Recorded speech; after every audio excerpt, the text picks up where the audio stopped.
difícil, ¿ya? Entonces vamos a ir resolviendo según avanzamos. Entonces, teníamos un paciente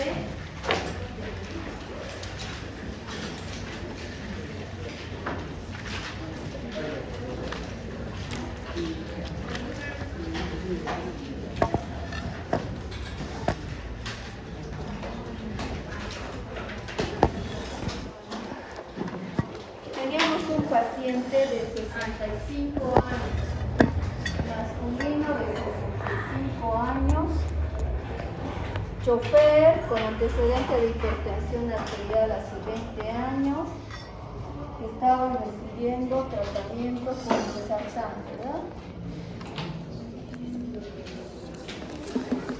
Cada día, colecistectomizado, niega alergias, es fumador, de 1 a 2 cigarros día, refiere cuadro clínico de más o menos un mes de evolución, caracterizado por necesidad de ucraniana de intensidad continua, acompañada de epistaxis que remiten espontáneamente, disnea de pequeños esfuerzos, ¿no?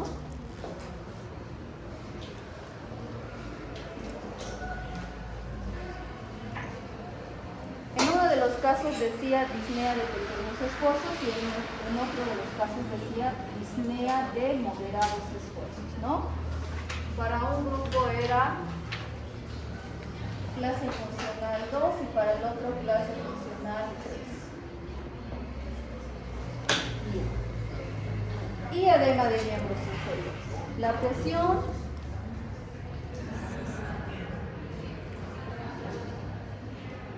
La presión 160, 90, frecuencia cardíaca 70 latidos por minuto, la frecuencia respiratoria 18, temperatura de 37, saturaba aire ambiente 85%.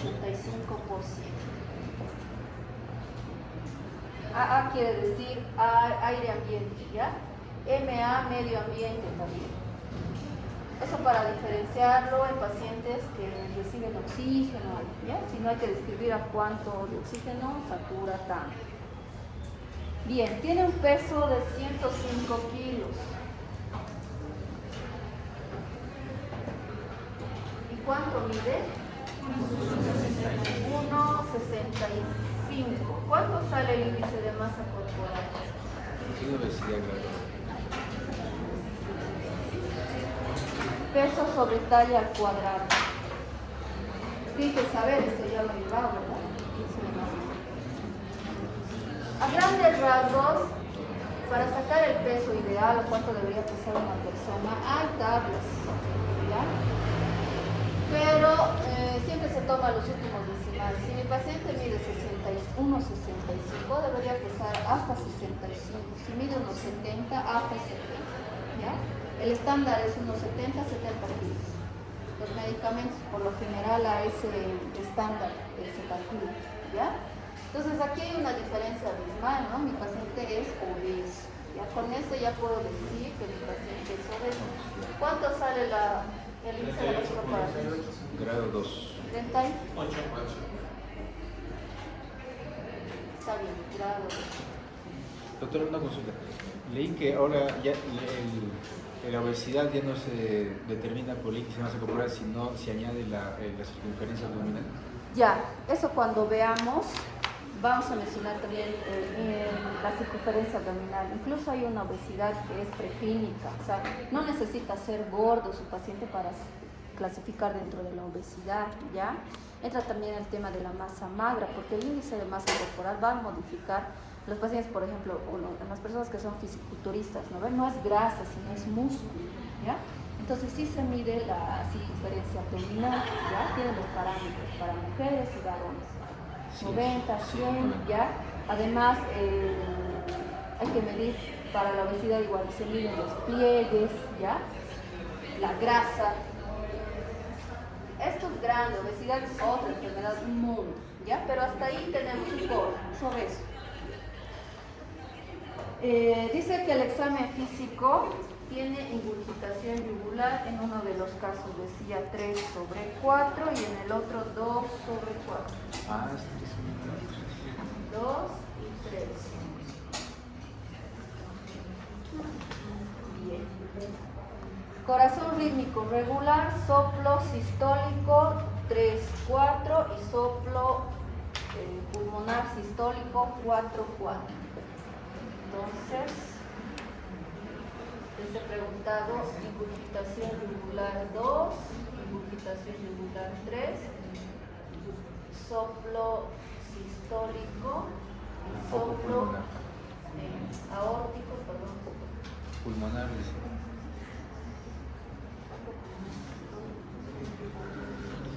Soplo sistólico, aórtico y pulmonar.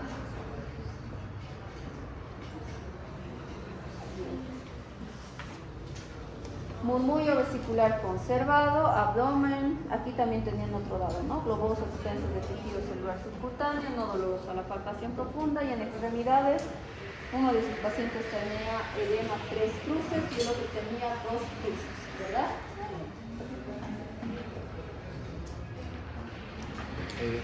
Doctora, y si por algún motivo le puse, o sea, confundí que era 3 cruces y 4 cruces, o sea, había una confusión, ¿no?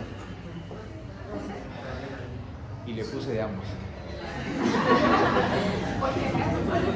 O sea, es decir, edema en fobia, 3, yo no entendí que era 3 y 4, o sea, como que ambas, ¿no? No, sobre 4. Ahí, y le puse de ambos, o sea, a mí no. Les he preguntado la clasificación de la disnea, clase funcional, a qué clase de la niña corresponde.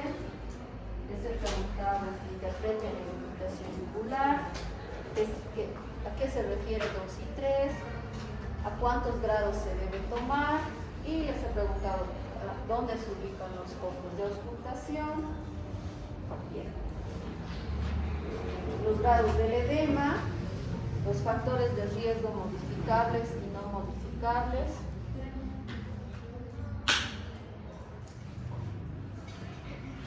y el diagnóstico y el tratamiento. Entonces, en lo que vamos viendo las diapositivas, vamos a ir respondiendo. La historia o la revisión clínica de todos los pacientes en general es lo mismo, ¿ya? Hay un poquito de diferencia en la historia clínica del paciente de la consulta externa y del paciente que está internado, que se va a ingresar, ¿ya? Lo único que cambia, digamos, en lo que contiene es la evolución, indicaciones y la epicrisis. Es lo que no tiene una historia clínica externa, ¿ya? De consulta. Después en la consulta ustedes van a poner los datos del paciente, van a anotar el motivo de consulta, por qué viene, van a describir su enfermedad, le van a preguntar antecedentes, van a hacer la revisión por sistemas, pero escribirán lo más puntual, ¿ya? No se desarrolla como en la historia. A ver, uno es historia clínica y otro es expediente clínico, no se van a confundir, ¿ya? Van a escribir si les trae van a hacer la revisión por sistemas, van a hacer el examen físico. Algunos pacientes ya vienen con su radiografía, vienen con laboratorios, y si no, ustedes con la enfermedad actual, la revisión por sistemas, el examen físico, solicitarán algún estudio ya complementario, y con eso van a complementar su diagnóstico, van a apoyar su diagnóstico, ¿ya? Bien, ahí tenemos los paraclínicos, que se refiere a laboratorios, las imágenes, le puedo pedir radiografía, ¿ya? Ecografía, lo que vaya a necesitar el paciente, y tengo mi diagnóstico, y obviamente con el diagnóstico tengo que hacer un tratamiento, tengo que recomendarle algo, ¿ya? Por lo general a la primera consulta no se da ningún tratamiento, se modifican algunas cosas, vamos a ir viendo, ¿ya? En pacientes cardiológicos el tratamiento no farmacológico es lo más importante, ¿ya? Bien. Ahora,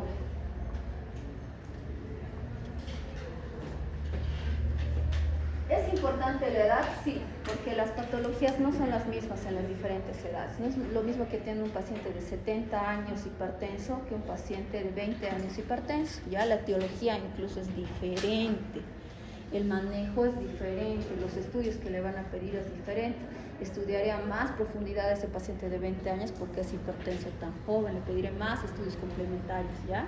Y al paciente mayor ya haré un tratamiento más conservador, ¿ya? Porque es fisiológica también la hipertensión arterial, ¿ya? Bien. El género también es importante, ¿ya? Hay mujeres, por ejemplo, los varones son más propensos de sufrir infarto agudo de miocardio menores de 35 años, más si tienen los factores de riesgo que ustedes han leído, ¿ya? Las mujeres no tienen ese factor protector hormonal, después de los 40, 45 años sí puede presentarse un infarto agudo, ¿ya? La raza también, los pacientes que son de raza negra son más propensos a ser hipertensos, hipertiroideos, ¿ya? Entonces tengo que ver qué riesgo tiene mi paciente. La ocupación también, mi paciente es chofer, ¿verdad? No es lo mismo un chofer que un abogado, no sé, que un agricultor, porque el chofer come donde sea, come donde puede, come de manera inadecuada, a horarios discontinuos, ¿no? Que hace un abogado, se fuma, toma café, no se hidrata adecuadamente, está bajo estrés, entonces dése cuenta que pueden desarrollar diferentes patologías, ¿ya? Entonces un agricultor está en el campo, no sé, se puede alimentar de manera más adecuada, pero otro factor de riesgo quizás es el alcohol, no sé, ¿no? Entonces hay que ir diferenciando. De acuerdo a la ocupación, voy a sospechar de alguna patología. La procedencia también es importante. Bueno, antes era muy importante preguntar, ¿de dónde vienes? Vengo de Potosí, Oruro, Chuquisaca. Ah, sí, ahí hay Chagas, ahí hay Huichucas. Entonces pido serología para Chagas, ¿ya? Van a ver en infectología, por ejemplo, con eso del dengue, chikungunya, zika, es importante. Ah, ¿de dónde viene? Viene del trópico. Entonces, para sospechar algo siempre es importante también preguntar, ¿ya? Ahora, ya en la anterior vez hemos repasado los signos y síntomas que pueden presentar estos pacientes con enfermedad cardiovascular, ¿verdad? Entonces, un paciente puede llegar diciéndoles, tengo dolor de pecho, tiene que saber interpretar, ¿no? Recordar, tengo palpitaciones, me mareo, tengo dolor de cabeza. Hay ciertos síntomas y signos que les he dicho que son particular de una enfermedad. En nuestro caso, el dolor de cabeza, la epistaxis, así es referencia a la hipertensión, ¿no? A la hipertensión mal controlada. Mi paciente tenía una presión de 160/20. ¿Cuánto es la presión normal? 120/80. Cuando veamos la clasificación de la hipertensión, vamos a ver que hay dos escuelas bien importantes. Entonces, incluso hipertensión desde mayor de 120/80, según cómo vayamos a hacer el diagnóstico, se puede clasificar, ¿ya? Bien. Puede presentar desmayos, ¿no? Bochornos, disminución de la capacidad física, se refiere al cansancio, ¿ya? Cuando siente calor, ¿ya? Hinchazón de los pies hace referencia a los edemas, frialdad, a las manos frías, pies fríos, ¿ya? Adormecimiento, que son las parestesias, agitación marcada, falta de aire hace referencia a la disnea, ¿ya? Y la coloración violácea de las extremidades, labios, la cianosis, que en realidad en niños más lo van a ver, ¿ya? O en pacientes que presentan alguna patología arterial, o sea, coartaciones de arterias, ateromatosis de arterias que disminuyen el flujo de riego sanguíneo, ¿ya?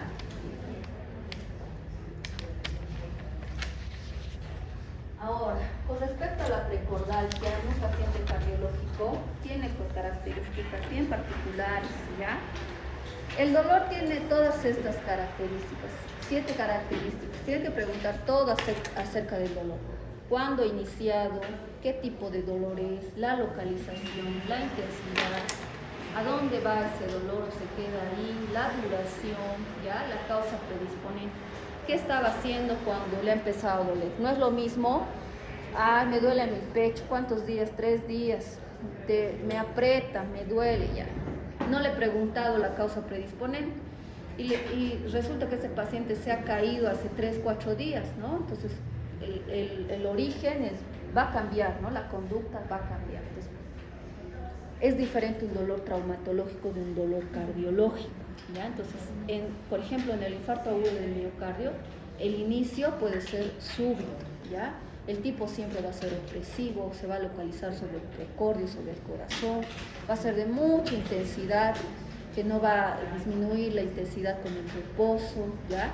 Puede irradiar a la mandíbula, al borde interno del brazo izquierdo, ¿ya? Y la duración más de 20 minutos. Entonces, ya con esos datos podemos ir sospechando de que sea algo cardiológico, ¿ya?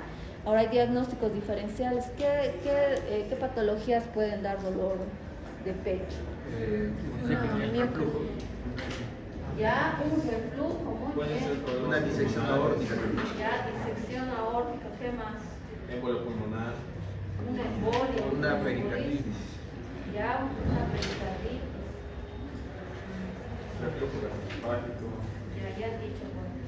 Algunas neoplasias también podría ser del mediastino. Ya, ¿de qué origen más? Podría ser también abdominal en algunos casos, que se irradia hacia el pecho y dolor. Por el esfuerzo también puede ser. Pulmonar.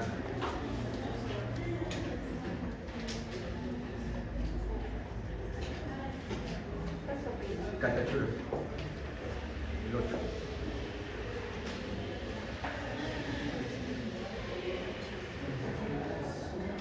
¿Quién más me ha hablado? Yo, ¿Apellido? en Castillo. ¿Quién más me habló por aquí? La participación cuenta, ¿no?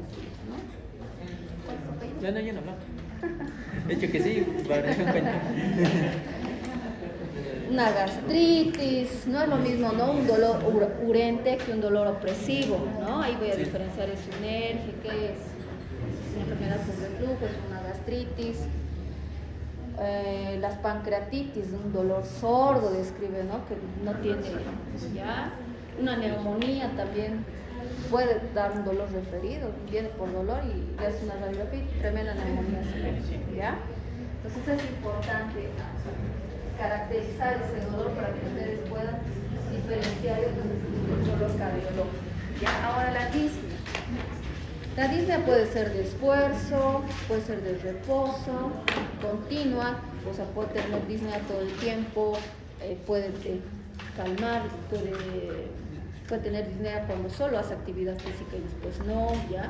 Puede ser de origen cardiológico, respiratorio, eso hay que saber diferenciar, ¿ya? Ahora, según la posición en la que se encuentra su paciente, puede clasificar la disnea, ¿no? Para su descripción en el examen físico. Entonces, si tiene disnea cuando está, no tolera el decúbito supino, tiene ortopnea, ¿ya? Si no tolera cuando esté de pie la bipedestación, platipnea.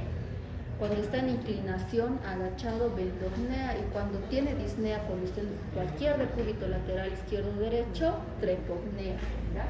Entonces, su descripción física tiene paciente con ortopnea, digamos que no tolera el decúbito supino, ¿verdad?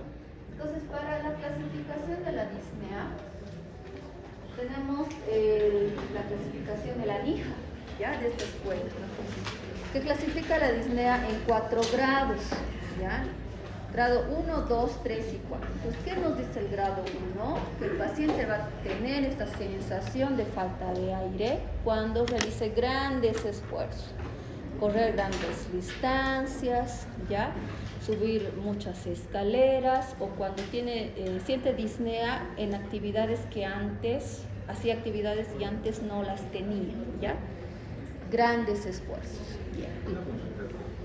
En el libro de Harrison clasificaba la disnea, pero el grado 1 era sintomático, o sea, no presenta disnea, palpitación ni fatiga en la actividad y sin síntomas, sin sintomatología, ¿no? Igual busquemos en internet y mencionaba igual que el grado 1 es asintomático, o sea, no presenta síntomas. De la disnea. De disnea, pero. Tal vez de la insuficiencia cardíaca. Creo que Solo sí es. lo asocia mucho la disnea con la insuficiencia cardíaca, ¿no? En la Claro, clasificación. porque esto es similar a la es casi similar a la clasificación de la insuficiencia cardíaca, porque en la insuficiencia cardíaca grado 1 no hay disnea, ¿ya? De reposo, grandes actividades. Ya en la insuficiencia cardíaca grado 2 ya leves actividades, sí, moderadas y de reposo. Esa es la que no cambia, ¿no? Hay tal vez un poquito de discrepancia y confusión puede haber, ¿ya? Pero en la actividad normal obviamente no hay disnea, solo a grandes actividades, ¿no? O actividades en las que no había antes disnea, ¿ya? Grado 1. Grado 2, moderados esfuerzos, ¿ya? Caminar largas distancias, subir más de un piso de la escalera. Y el grado 3 no hay confusión, o sea, disnea, realizar esfuerzos leves, o sea, peinarse, lavarse los dientes, ir al baño, comer, ¿ya? Y la 4 de reposo. Entonces, ¿qué tenían que responder acá? 2 era de esfuerzo moderado. La 3 leve. Listo, esa era la respuesta. Esto lo tienen que saber porque cuando resolvamos casos clínicos no va a decir tiene disnea de pequeños esfuerzos, moderados, va a decir disnea clase funcional grado 1 o grado 2, grado 3. Eso es lo que va a decir, ¿ya? Entonces tienen que saber correlacionar y saber a qué se está refiriendo, qué tipo de disnea tiene, ¿ya? Bien, su paciente también puede presentar palpitaciones, hay que ver las características, cuándo iniciado, en qué momento, todo el tiempo. O sea, hay personas que son bien ansiosas, ¿no? Y les da palpitaciones. Bien. Síntomas asociados, vomita, náuseas, todo, la frecuencia, ¿no? Le pasa una vez al día, 2 veces, una vez al mes, ¿no? Y hay que ver las enfermedades concomitantes, si tiene algún antecedente también, ¿ya? Esto es importante porque en un paciente que no sea ansioso, no sea estresado, en época de exámenes, y que tenga esas palpitaciones en cualquier momento del día, entonces sí tienen que estudiar, ¿ya? Pero si es un paciente ansioso, ay no, me ha aplazado, estoy preocupado, palpitaciones, va a ser que no necesite tanto estudio, ¿ya? Es diferente el manejo, entonces hay que saber diferenciar.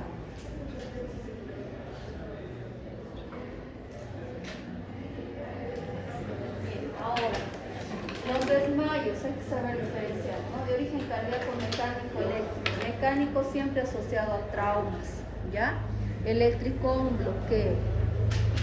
Siempre que hay un desmayo hay que investigar si la causa es cardiológica, ¿ya? Entonces ese paciente, si no ha sido, no sé, no se ha levantado rápido de la cama, no es viejito, sospechar de una hipotensión ortostática, si toma algún fármaco que produce eso, ¿ya? No tengo algún antecedente neurológico, entonces sí tengo que estudiar y descartar que no sea falla del corazón, ¿ya? Van a ver que cuando hagan su práctica, a los pacientes que se desmayan, les hacen electrocardiograma, les hacen Holter, ¿ya? Les estudian para ver cómo está funcionando ese corazón, si no fue fallo de bomba. Ahora, el edema, con respecto a la profundidad, vamos a hacer la clasificación del edema de Godet, ¿ya? Puede ser localizado, generalizado. Ahora, aquí hay que hacer la diferencia, simétrico y asimétrico. ¿Cuáles serían mis diferenciales de un edema simétrico, por ejemplo? Los bordes. No, simétrico quiere decir en los dos pies, los dos miembros. Asimétrico Solo en una. Si hay insuficiencia renal, creo que es simétrico. Ya, ¿en qué insuficiencias más van a haber edemas? Hepática, insuficiencia cardíaca. Ya, no, diferencial. Si tiene edema, vas a sospechar de insuficiencia cardíaca, ¿no? Pero tienes que diferenciar. Cirrosis descompensada. Ya, cirrosis, ¿no? Hepatopatías. insuficiencia renal, ¿qué más? También una disminución de las proteínas. Eso, disproteinemia en los viejitos, pero ¿cuál es la diferencia? Tú le vas a mover a este lado y por la verdad se va a hinchar de este lado, ¿no? Ese es en asimétricos, por ejemplo, disproteinemia, muy bien. ¿Qué más en asimétricos? Que se hincha solo un pie. La linfantiasis. No, aquí no. Ya, para alguna patología linfática que disminuya el flujo linfático, sí puede haber, ¿ya? La linfantiasis, que es linfedema más que todo, ¿no? Se hace referencia a eso, linfedema. En las trombosis venosas profundas, por ejemplo, ya en las varices. Bien.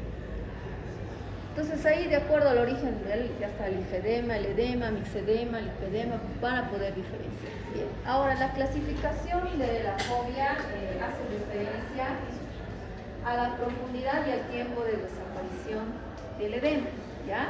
Pues siempre en semio han visto eso, sobre una superficie plana, hueso largo, los dos dedos, índice anular, apretan, ¿no? A los dos dedos. Pueden hacer con el índice nomás o con los dos apretar, ¿ya? Entonces vamos a valorar. Grado 1, si la fobia, dice que es fobia leve sin distorsión visible del contorno y desaparición inmediata. Yo pongo mi dedo, se hunde, levanto mi dedo y automáticamente poco, ¿ya? Leve. Ahora, fobia 2 sí nos da unos parámetros, ¿ya? Fobia 2, 4 milímetros de profundidad y desaparecen más o menos 15 segundos.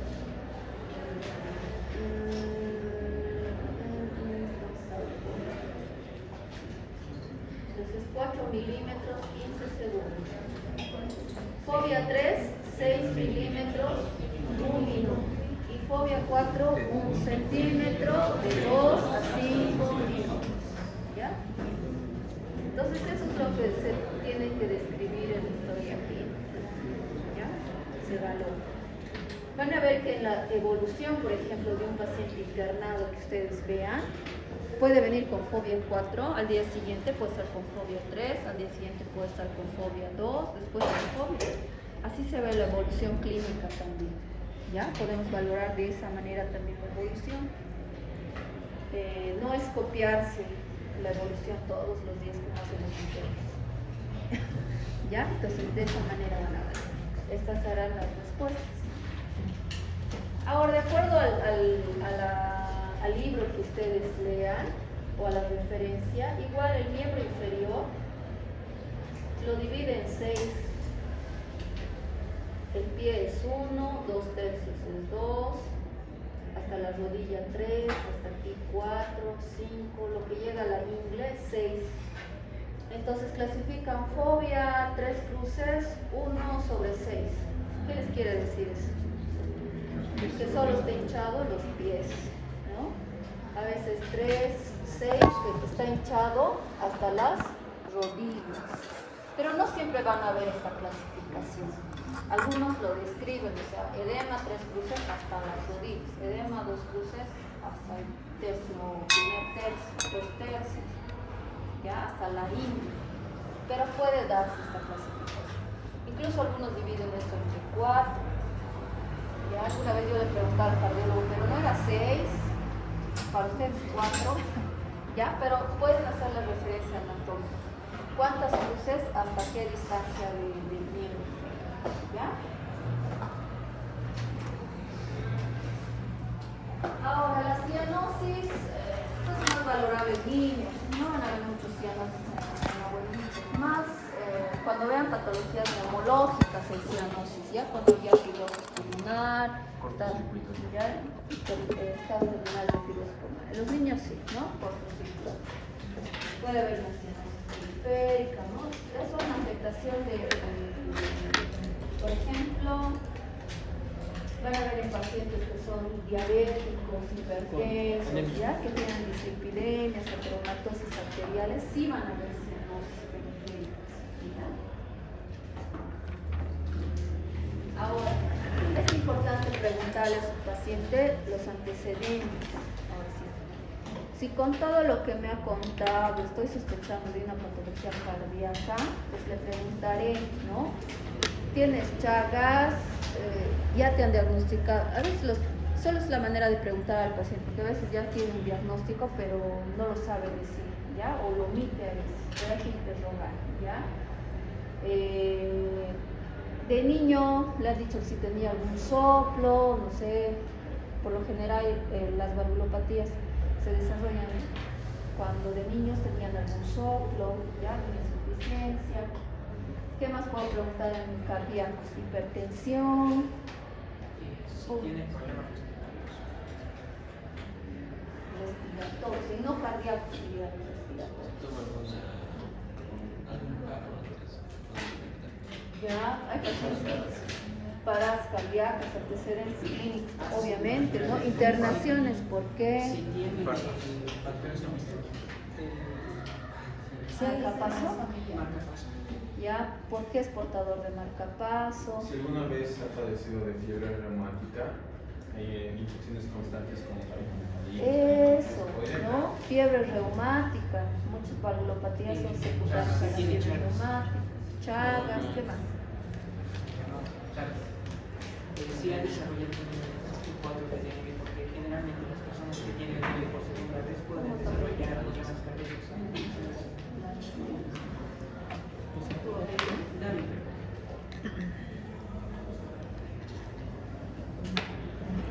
Es importante preguntar. Ya es diabético, enfermo renal crónico, hasta los antecedentes familiares se preguntan, ¿no? ¿Su papá tiene alguna patología?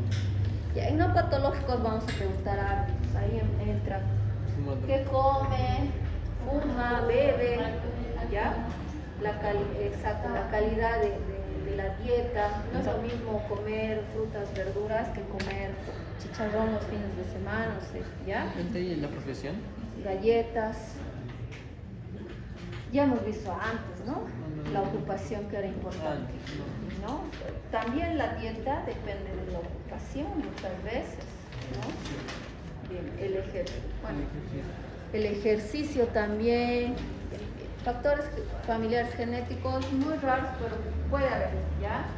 Ahora, todos los pacientes con síndrome de Down tienen en algún grado patología cardíaca. Entonces no le voy a preguntar qué factores, ya lo estoy viendo clínicamente, físicamente, ¿no? Si tiene rasgos, ya sospecharé, ¿no? Hay, por ejemplo, esta actitud y postura son patognomónicos de una patología. Ese signo del almohadón, plegaria mamotana, hace referencia a la pericarditis. ¿Ya? Si mi paciente viene así o se acomoda así, sospecharé de una pericarditis.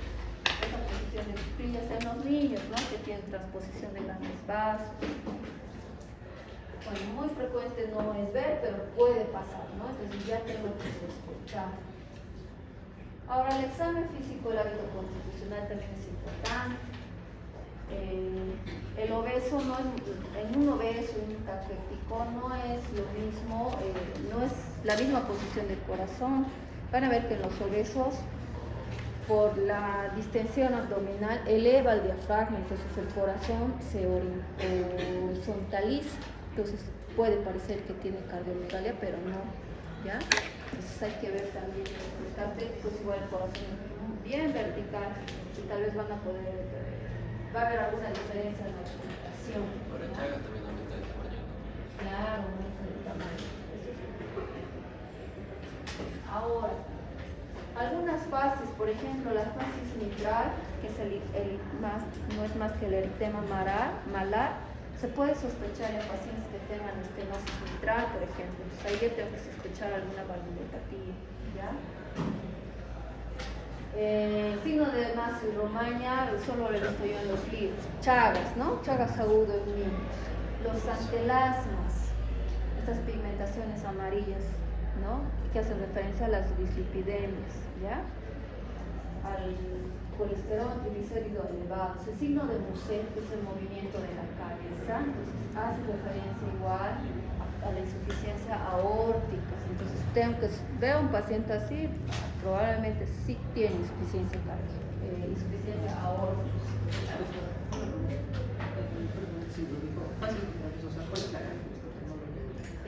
De fases, no, fases de El tema mamá. Doctor, disculpe, mencionó de las antelasmas, ¿qué podría indicar? La elevación de los triglicéridos. Son acumulaciones de grasa en realidad, ¿ya? Eso sí.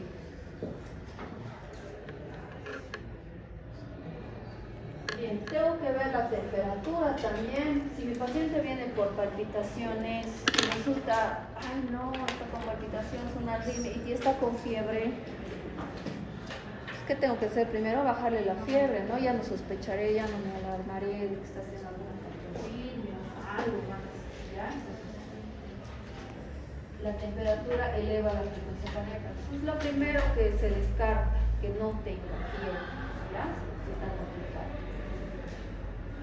Bien, ahora, los pulsos. Ya en semiología han visto que hay que comparar, ¿no? El pulso de aquí, radial, intensidad, ya ven que el pulso tiene diferentes características, ¿ya? Bien, la frecuencia hay que ver.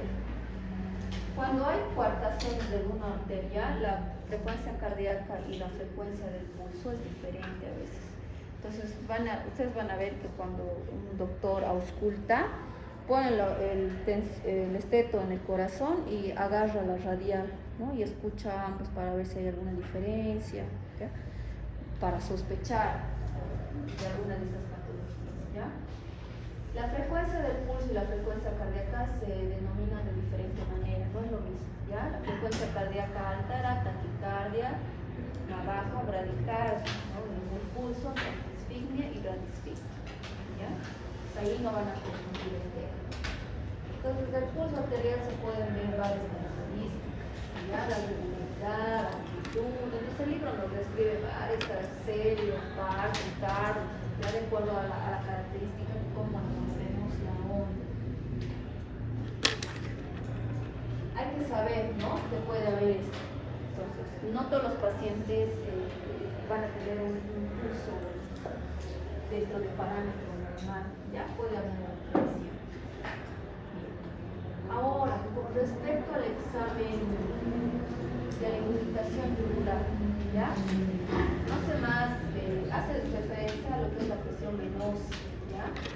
En estados de shock puede ser planos, celulares, en estados hiperdinámicos se pueden llenar celulares, ¿ya? Entonces, para esta clasificación se va a tomar en cuenta un músculo. ¿Cuál es el músculo? A ver, levante la mano. El esternocleidomastoideo. ¿Ya? Entonces, de acuerdo al esternocleidomastoideo, a la posición anatómica, vamos a clasificar los grados de irritación yugular. ¿Apellido?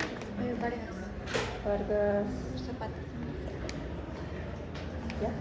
Entonces, era pregunta, ¿no? La irritación yugular dice que se toma de 30 a 45 grados.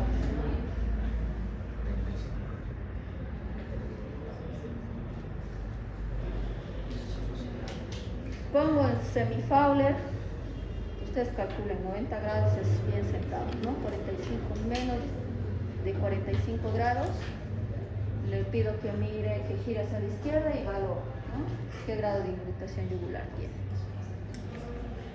Bien, grado 1 si no sobrepasa el esternocleidomastoideo, grado 2 si sobrepasa el esternocleidomastoideo, grado 3 si llega al borde de la mandíbula, grado 4 si sobrepasa, ¿no? El borde de la mandíbula. ¿Hay alguna duda? No creo. Entonces, ¿cuál era la respuesta aquí? Grado 2 sobrepasa, ¿no? El esternocleidomastoideo, y grado 3 llega al ángulo de la mandíbula. ¿Listo?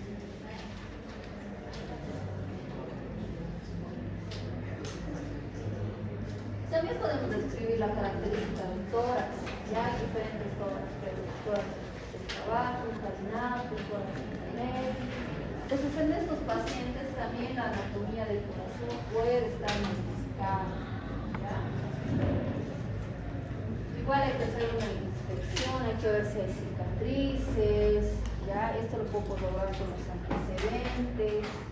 Alguna vez a mí me ha pasado que le he puesto encima de la ropa, le ha auscultado, como dice su compañera. Uno me ha dicho que tenía marcapaso, ya hágase una radiografía y tremendo marcapaso ahí. No me has dicho que tenías marcapaso, ¿ya? o alguna cirugía, alguna fractura, ¿ya? Previa costales, entonces tienen ahí sus alarmas, alguna radiopatía, entonces es importante fijarse. Bien, igual la morfología de la columna vertebral puede modificar la posición del corazón. Bien, la palpación sí la podemos hacer, ya, hay que palpar. En este tema del dolor precordial, por ejemplo, que sea de origen traumático, inflamatorio, por ejemplo, las costocondritis, síndrome de Tietze, hay que tocar, ¿no? No es lo mismo un dolor a la palpación que un dolor interno, ¿ya? En infarto agudo de miocardio, pues no es cuando toco, está el dolor ahí constante, no modifica, pero en dolores inflamatorios o musculares duele cuando presiono más, ¿ya? Entonces hay que tocar, presionar, puedo ver el choque de punta, frénicos. El choque, por ejemplo, se valora en la línea medio clavicular del quinto espacio intercostal, ¿ya? Doctora, ¿y el choque de punta se puede detectar también en la inspección o solamente en la palpación? En la inspección puedes ver, pero no en todos. No en los siempre. flacos sí vas a ver, ¿no? En los delgaditos hasta el latido aórtico, estás revisando abdomen y está latiendo eso, pero los obesos no, los gorditos no, ¿ya? Perfusión mucho no, de corazón no se hace, ya tienen radiografía, tienen tomografía, estudios complementarios, o sea, pueden delimitar mejor el corazón por los estudios. En una cardiomegalia se podría palpar el... Cuando no tengo radiografía, quizás, ¿no? Podría ver, estoy en el campo, en la punta del cerro y edemas, tal vez tiene cardiomegalia, sí podría, ¿no? Cuando no tengo un estudio completo. Entonces, las referencias están en el borde superior derecho, en la tercera cartílago costal, ¿ya? Inferior entre el quinto y sexto espacio intercostal derecho, a la izquierda el segundo espacio intercostal y el inferior cuarto quinto espacio intercostal, ¿ya? Ahora, otra parte importante de la revisión es la auscultación, ¿ya? Para que ustedes puedan auscultar un corazón patológico, tienen que aprender a auscultar un corazón normal. Creo que la primera clase ya les he dicho, auscúltense, escúchense ustedes, escúchenle a su hermanito chiquito, escúchenle a su papá, escúchenle a su abuelito, van a ver que puede ser diferente, ¿ya? Incluso pueden detectar ustedes alguna anomalía, alguna patología, lo que no es normal, ¿ya? Solo con hacer esa revisión. Bien, entonces, dentro de la auscultación, tenemos que revisar estas 4 válvulas que son bien importantes. Ya en anatomía ya hemos mencionado, entonces, el foco aórtico, ¿dónde se localiza? A ver, uno, levante la mano. Segundo espacio intercostal derecho, línea para esternal derecha. Ya. ¿Cuál es tu apellido? ¿Qué? Guerrero. ¿Cuál es tu apellido? Guerrero. Foco aórtico. ¿Quién me dice? Tú ya conoces. Ya lo dijo la doctora. Segundo espacio intercostal y para esternal izquierdo. Ya, apellido. Pozo. Mitral. En mitral es el quinto espacio intercostal en línea medio clavicular. ¿Dónde? Quinto espacio intercostal en Izquierdo. Izquierdo. Si no me dicen izquierdo o derecho, está mal. Apellido.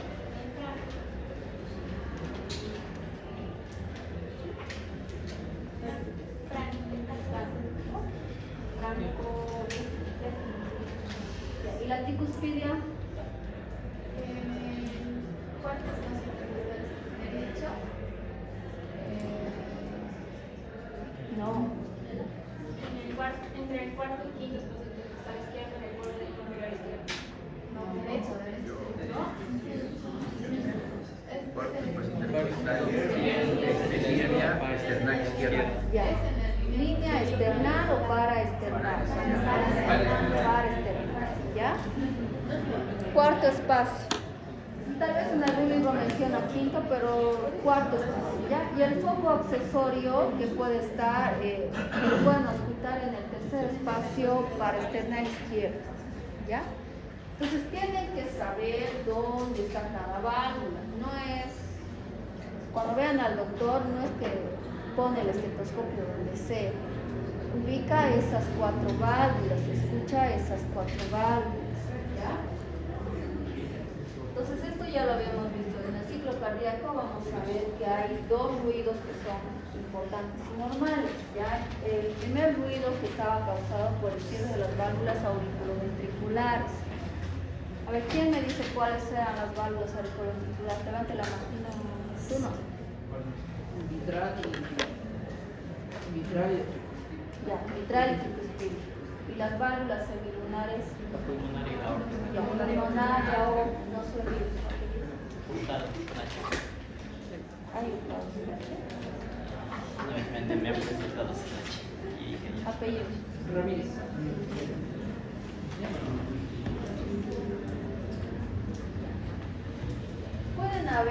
Pueden ocultarse un tercer y un cuarto ruido, ¿ya? Pero en niños el tercer ruido puede ser hasta normal, pero en adultos es patológico, ¿ya? El tercer ruido corresponde al llenado ventricular rápido y el cuarto ruido a la sístole auricular, ¿ya? Al final de la diástole, cuando se llenan los oídos. Eso también lo hemos visto. Ahora vamos a escuchar un latido cardíaco normal cuando escuchemos el primer y el segundo ruido cardíaco, ¿ya? Entonces, esto es lo que tienen que ocultar en sus 4 válvulas. Por lo menos unos 15, 20 segunditos ocultos cada válvula.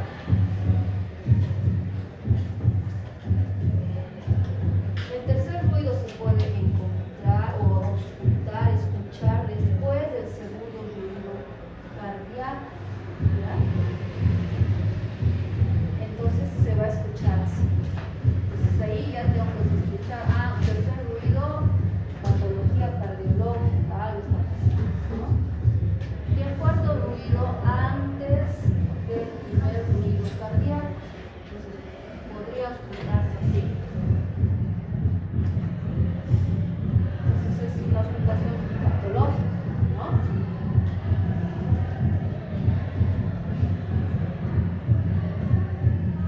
Todos estos sonidos los pueden encontrar en internet, ¿ya? Practiquen su oído y vayan a auscultar al paciente. Todavía no están haciendo prácticas, escucharán bien. En las prácticas, entonces, cuando tengan al paciente, hagan eso, auscúltenlo, ¿ya? Bien. Ahora, los soplos se clasifican, la intensidad de los soplos se clasifica según esta escala, ¿ya? De Weinhardt. Entonces, los soplos pueden ser sistólicos o diastólicos, ¿ya?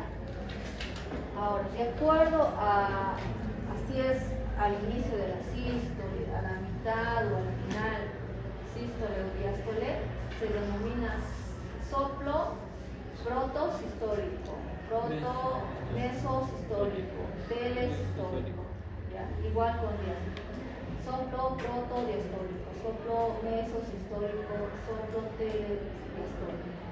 Pero si escuchan el soplo durante todo el primer o segundo ruido, se denomina olo, ¿ya? Entonces se denomina soplo holosistólico, soplo holodiastólico. Yo, la verdad, yo nunca he descrito un soplo protomesotélico, siempre le pongo olo.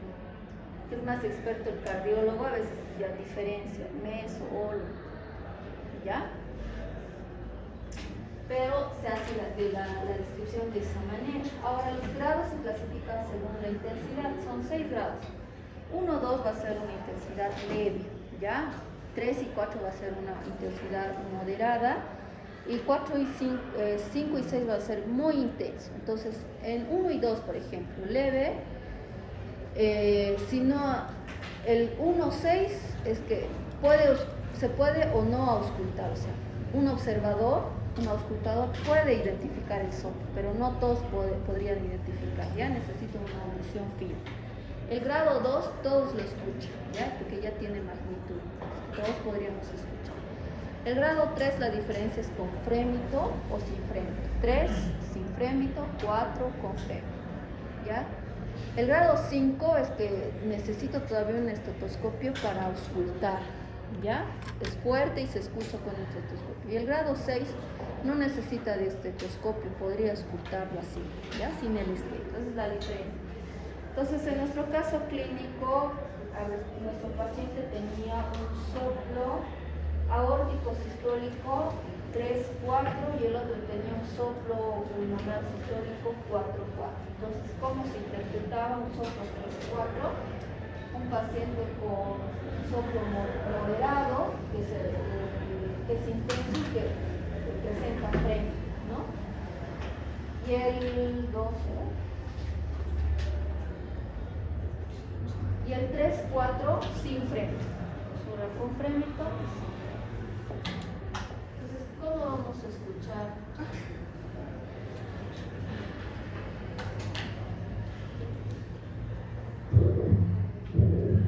Este es un soplo sistólico, porque se presenta después del primer ruido cardíaco, ¿no? Después de la sístole.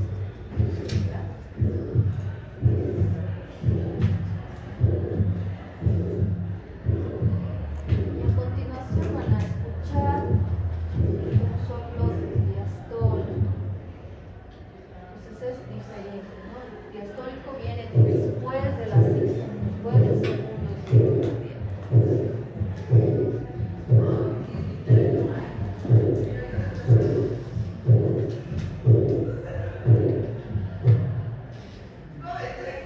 De igual manera, para la descripción de casos clínicos, vamos a ver el tema de las valvulopatías, tiene que saber esta clasificación, ¿ya? ¿Qué significa 2/6, 4/6, la ubicación de los focos pulmonares, poco de comunicación, ¿ya? Ahora, dentro de las enfermedades cardiovasculares, vean que 30% de la población prácticamente presenta una enfermedad cardiovascular. Entonces es muy frecuente, pueden detectar hipertensión en la primera consulta y su paciente no lo sabía, ¿ya? Esto va aumentando cada vez por la transición epidemiológica, estilo de vida, o sea, todos tienen que generar plata, trabajan 24/7, nadie cocina, la comida es rápida, ¿no? Comen tarde, ya nadie come frutas, verduras, papas fritas, masas. Por eso se debe el aumento de esto, ¿no? Entonces vamos a ver que son diferentes las patologías cardiovasculares que podemos encontrar, ¿ya? La más frecuente, la más silenciosa y la más peligrosa es la hipertensión arterial, ¿ya? Secundaria a esto, estilos de vida, fumadores, epidemias, las cardiopatías coronarias, ¿ya? El infarto agudo del miocardio. Secundaria a la hipertensión, a un mal control metabólico, están las enfermedades cerebrovasculares, las isquemias, ¿ya? Pueden presentarse enfermedades hemorrágicas también, ¿ya? Ahora, las enfermedades vasculares periféricas por las aterosclerosis, ¿ya? La grasa en las arterias. La insuficiencia cardíaca. ¿Qué tenía nuestro paciente aquí? Insuficiencia cardíaca. Bien, tiene insuficiencia cardíaca. Pero el otro diagnóstico que era hipertensión, ¿no? ¿Y qué más? Era obeso. No sería cardiopatía coronaria. Dice cardiopatía coronaria porque es fumador también. Pero no te decía dolor precordial, no te da datos de electrocardiograma, no te da datos de lipidez. Pero ese paciente sí tiene factores de riesgo, ahorita vamos a ver. ¿Ya? Bien. Digamos, ¿cómo este libro? Tú eras 4-4.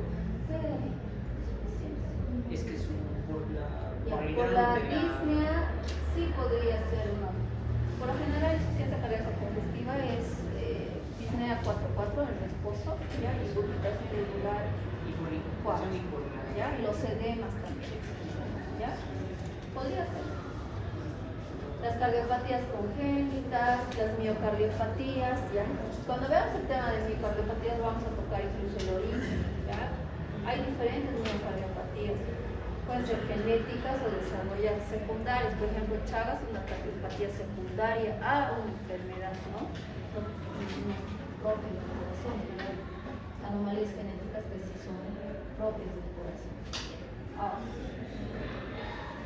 las enfermedades cardiovasculares también se desarrollan porque el paciente presenta factores de riesgo. ¿Ya? Tenemos factores de riesgo mayores y factores de riesgo condicionales. Vamos a dividirlos en modificables y no modificables. No modificables porque no voy a poder cambiar la edad, no voy a cambiar el sexo, aunque no sé,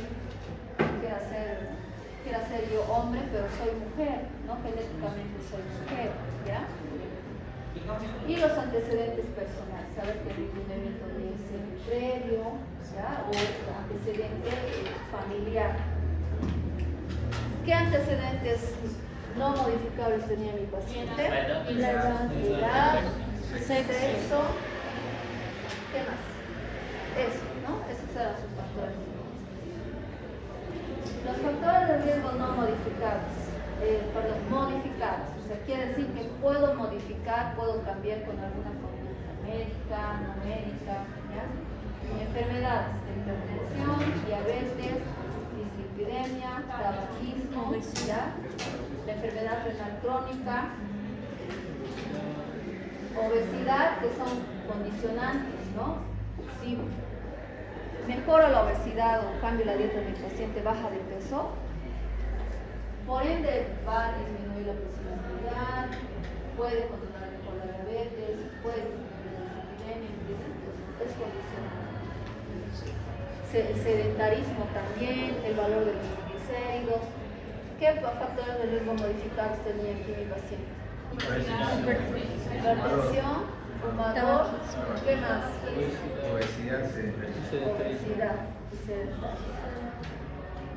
Esa era la respuesta. Ahora, tomando en cuenta estos factores de riesgo modificables y no modificables, hay varias calculadoras de este riesgo, ¿ya? Toman diferentes parámetros. Les voy a mostrar aquí algunas calculadoras, ¿ya? En algunas se estima, necesito el índice de masa corporal, necesito tener la presión arterial, necesito saber si fuma, necesito saber el sexo, ¿ya? Más adelante vamos a ver también. Por ejemplo, para el cálculo se han hecho varios estudios, son algunos Frank, Horas y Reynolds, que tomaban la edad, igual sexo, presión arterial, ver el valor del HDL, LDL, si tenía antecedentes de SB, ¿ya? Entonces podían medir la mortalidad. Si presentaban infarto agudo miocardio largo, si presentaban una enfermedad cerebrovascular, ¿ya? Eso es lo que va a hacer esta calculadora de decir. Pues, por ejemplo, esta calculadora de la OPS Hertz me mide el riesgo cardiovascular. Ustedes buscan esto en el Google y les aparece, ¿ya? No necesitan bajar la aplicación. Pues ahí me van a preguntar, ¿tienes historia de enfermedad cardiovascular tu paciente? ¿Tiene isquemia cardíaca, enfermedad cerebrovascular? ¿Tiene enfermedad vascular periférica? ¿Voy a agregar? Sí, no. ¿Tiene enfermedad renal crónica? Para esto necesito tener el valor de la creatinina, ¿no? En fisiología han aprendido a sacar la tasa de filtrado glomerular, ¿ya? Cuando lleve el nefro, esa tasa de filtrado glomerular me va a ayudar a clasificar al paciente dentro de una enfermedad hasta un grado de enfermedad renal crónica, ¿ya? Igual. Me pregunta, ¿tiene diabetes el paciente? Y me va clasificando mi riesgo, ¿no? Si mi paciente tiene alto riesgo, no tiene alto riesgo. Me va preguntando, ¿conoces los niveles de colesterol? Sí, ¿cuánto? Entonces ahí voy llenando, ¿no? Edad, género, fuma, tiene diabetes, el colesterol, cuánto está la presión sistólica.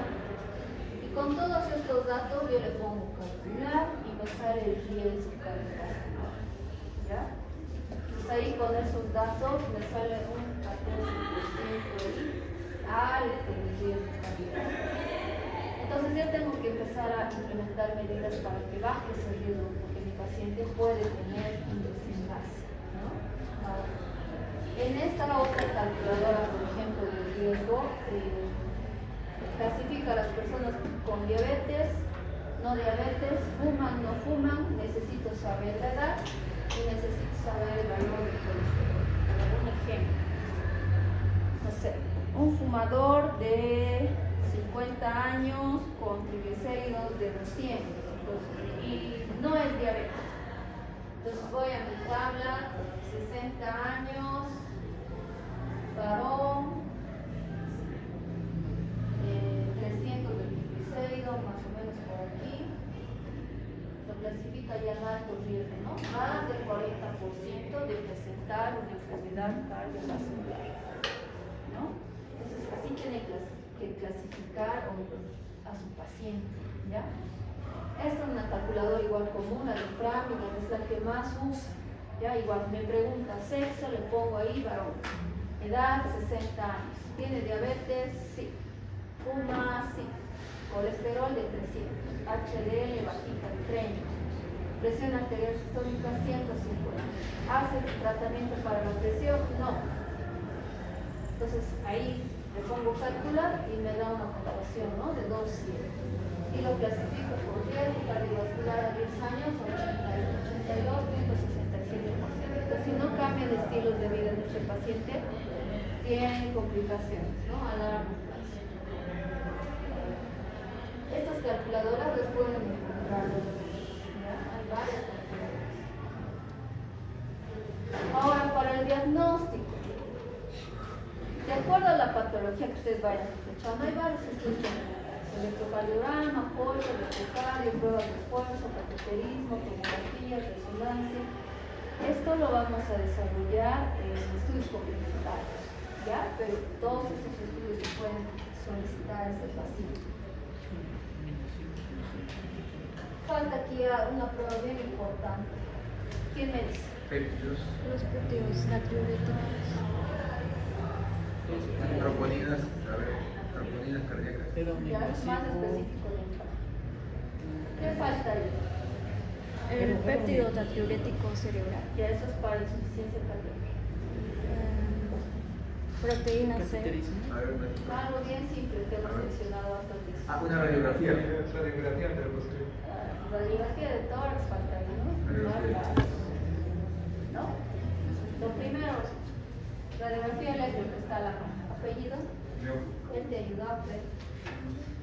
¿Apellido?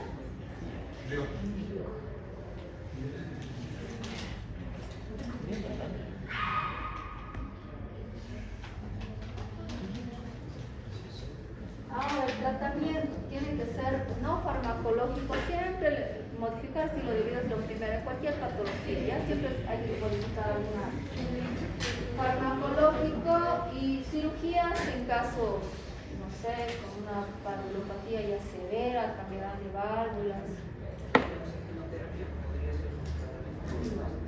La oxigenoterapia al paciente que tiene alguna patología pulmonar, ¿no? Y secundaria patología pulmonar causa por pulmonar secundario A, ¿no? Si necesita oxígeno, pero no dentro del tratamiento, ¿ya? Cirugías, hasta trasplante de corazón, ¿no? Se puede llegar con la patología. Entonces, dentro de los no farmacológicos, ¿qué vamos a ver? Educación.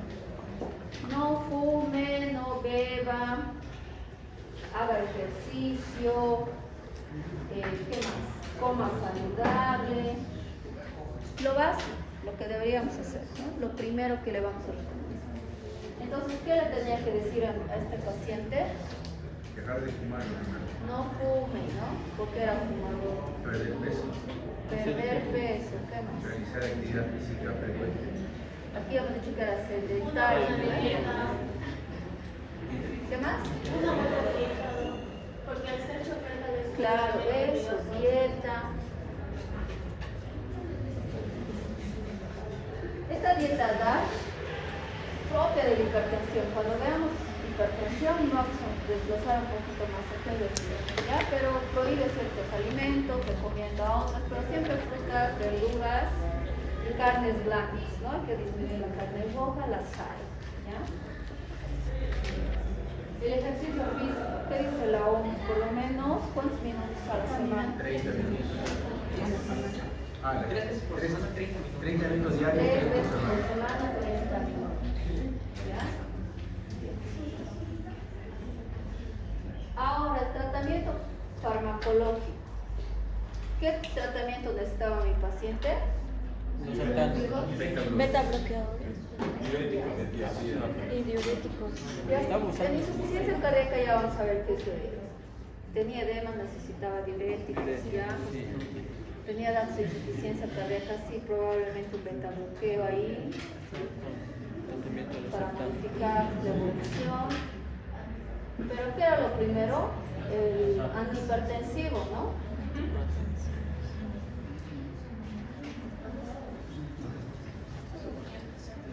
Tomaba losartán una vez al día. Con eso no era suficiente, ¿no? Tenía presión alta. Entonces, antes de elegir un tratamiento farmacológico, tengo que explicarle a mi paciente primero, la presión arterial no se cura, se controla, ¿ya? Pacientes que llegan a su presión arterial óptima y dicen, no, pues estoy bien, ¿para qué voy a tomar si estoy bien? ¿Ya? Se controlan, las dosis pueden ser mínimas, dependiendo cómo se comporta ese paciente. O sea, todo lo no farmacológico va a apoyar a modificar lo farmacológico. ¿Ya? Pacientes que vean que son bien incumplidos, toman 4 o 5 antihipertensivos. Y yo muchas veces los derivo porque yo ya no puedo manejar. Vaya cambio. ¿Ya? Eso, hay que concientizar, hay que ver el precio también. No es lo mismo manejar un paciente en hospital público que en un hospital privado, ¿ya? En farmacología ya han visto, ¿no? Las nuevas moléculas que aparecen son únicas dosis, pero son más caras, ¿ya? Entonces hay que ver eso igual, ¿ya? Hay que ver también riesgo-beneficio. Los abuelitos a veces son polimedicados, o sea, no solo tienen hipertensión, tienen diabetes, tienen gastritis, sus dolores articulares les llevan a tomar analgésicos, entonces hay que valorar muchas cosas, ¿ya? Hay que informarles de los horarios incluso, del tiempo, necesitamos un tiempo. En farmacología ustedes han visto que un medicamento necesita llegar a una concentración, ¿no? Para que haga efecto. Entonces, para eso también es importante los horarios. No es lo mismo tomar pues, cada 12 horas, como me dice el doctor, 8 de la mañana, 8 de la noche, que tomarme 8 de la mañana y acordarme a la medianoche, ¿ya? Cambia el efecto. Bien, eso es. ¿Alguna duda? ¿Quiere preguntar algo?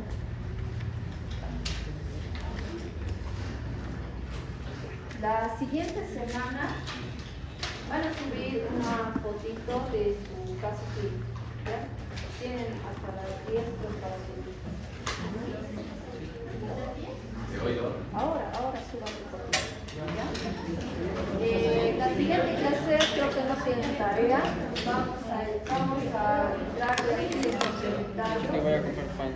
de electrocardiograma, ¿ya? Vayan leyendo electrocardiograma para que me puedan entender. Daniel. Atentos a la lista, por favor.